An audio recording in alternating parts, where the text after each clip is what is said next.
goes like round there, and then it trips off and it goes to Park House here. So we're just going to enter through this little fenced area. And this is called?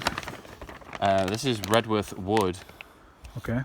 And on the western side, we've got Shackleton Beacon. Shackleton Beacon Hill, and then just where your thumb is, we've got here fort and the earthwork marks, which shows that this is at least an Iron Age fort. But who knows? Very little work done on this. County Durham, where are you, archaeologists? Tell us. We know nothing. And again, there we go, Tees Valley in that direction. To the east and over to the west, we go towards the high point. So you're a scout for life, you can't be divested. But I didn't look into that and see if Once anyone you're in history has been like divested for dishonourably discharged from the scout. Yeah. I would like to know more about that whole ceremony and where it came from. It reminded me of the maple flag, the maple pole flag thing. Right. When the women used to like dance around with the ribbon. Yeah, very interesting idea. And then, do you know much about the scouts? Like when it was? well, I know they were started by Baden-Powell. Yeah. And they've had the centenary not too long ago. I don't know the exact date. Maybe was it 1908, something like that. But yeah, I wish I'd done it as a kid, to be honest. Definitely cooler now we've grown up. Yeah, it was definitely more nerdy, wasn't it, when we were growing up. Yeah. Anyway, this is ancient Britain. This is what we would have been like. We were a land of forests. This is how the people would have moved around. And back on the trail. Would this have been the main entrance to the fort? Well, it's quite possibly, wouldn't it? And then the views, already we can see the hill starting to show, and the views that you have once you get past those trees is pretty extraordinary. Yeah? I'm more patriotic about being northern than I am being British or English or whatever. And I think a lot of people would agree with that. But why do you think that is? I think because most of the English stereotypes and tropes are more associated with southern England, like the accent, the Queen, London. You have to kind of tell people you're from Newcastle, don't you? Even though you're not from Newcastle. They'll never heard of County Durham. Yeah, or occasionally you've got to say Manchester. Yeah. You kind of just feel left out, don't you? Oh, Game of Thrones, the North, they get left out all the time. Do you know what, mate? Should we just get over here and see the view over this hill edge? Because I think this explains it beautifully. But yeah, this is why we should be proud of who we are, where we come from. Like, it's just weird, isn't it, that local history?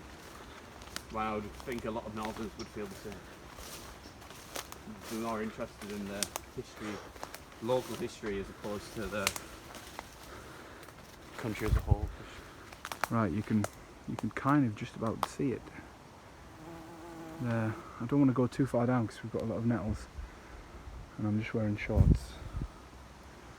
And there's a lot of cows. There's a lot of cows. We did almost get killed by cows. Once upon a time. Once. Nice cows though. Anyway, you can just kind of make out there in the distance how far you can see, especially looking again towards the east, and even towards the northwest over there. It opens up a lot more. Well. Anyway, to be a northerner. Do you reckon it's going to become more fashionable now because of Game of Thrones? Or has it already started? I think it was already started. When's it going to hit America? When people like Northern England? I don't know, because I feel like as a whole, I know you say a lot of the people you work with, a lot of Northerners travel, but I think maybe it's our generation. Once our generation gets through, I feel like Northerners stay at home. Like our parents. Oh, our parents, my God, yeah. I feel, and whenever I think of a weird tree. Yeah, and that's old, man. That is an old tree. Whoa. When you get the knots like that, that's when they've cut off branches in the past. Yeah. And they've regrown. So that's how you know they're really old. There's a forest in, do you see... What a good clearing. Do you see Sleepy Hollow? Yes. With Johnny Depp? That's a forest filmed in Britain, and that's like supposed to be like a big forest where they did a lot of this. So that's why the trees look all so warped and like crazy and grown in such weird ways. So we're starting to get progressively higher, and already the ridges that you can see, well, these are part of the earthworks as the hill was built up. Either side of us now built up towards the peak, and I wonder what other evidence there is left, and I wonder to what extent some of these rocks by my feet now, which really have no reason to be here, clumped up like this, to what extent are they the result of human activity to build up the earthworks? Probably a lot. So onwards and upwards. Now this, I think that this is like there was a similar thing to this at Lordenshaw. This hole in the ground, they often use, this was like the home, or this was somewhere they would stay, a building. They would dig in and then they would roof it over rather than building it really tall. So it was built into the side of the fort. So, you know, can't say for sure, but certainly it doesn't look natural to have a big dip like that. It does not look natural.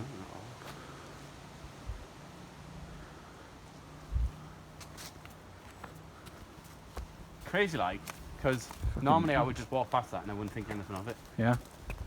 And then especially when you start to see more. Oh, yeah. Look at that tree, look at the way the branches are on that. So yeah, we've gone back in time essentially. There's another one. Here again, all these extra built up areas. I mean, here you can see all the stone here.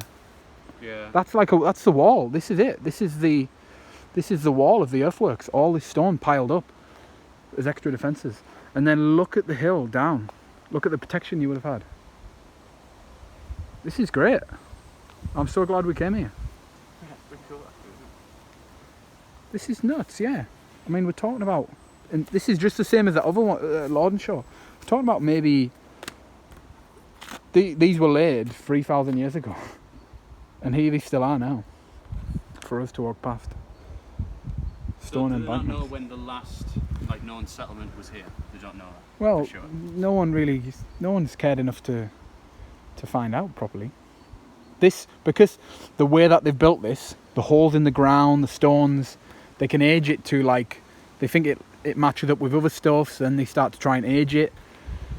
But archaeologists, with their very limited pots of money, they don't look at stuff like this, or not as much as maybe as they could. So yeah, they don't know much. They don't know much at all. But we're talking about at least Iron Age. My theory is that why not older? Why didn't people use these sites for a lot longer? We live in a new town now that's less than 100 years old, but we know that people have lived and settled around there for much, much longer. Why not the same for sites like this?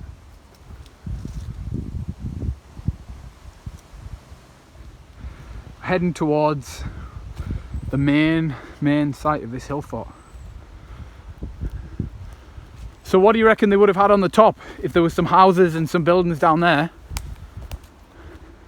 Some sort of watchtower? Yeah? Maybe. Would make sense. So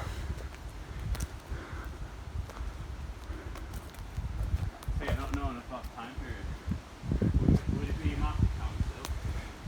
Well, not a market town, but would it have shops or a blacksmith or Well, probably not, no. Probably not a blacksmith. But No. I guess whoever was in charge would be up here as well, yeah? Yeah, yeah. What's that? It'd be nice to know how much trading they did.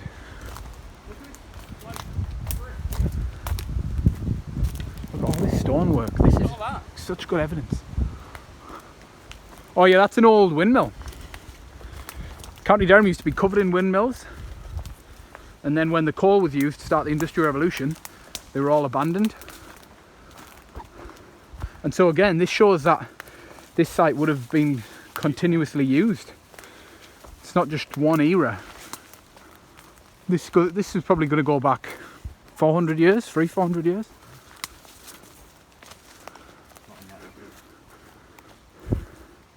Wow.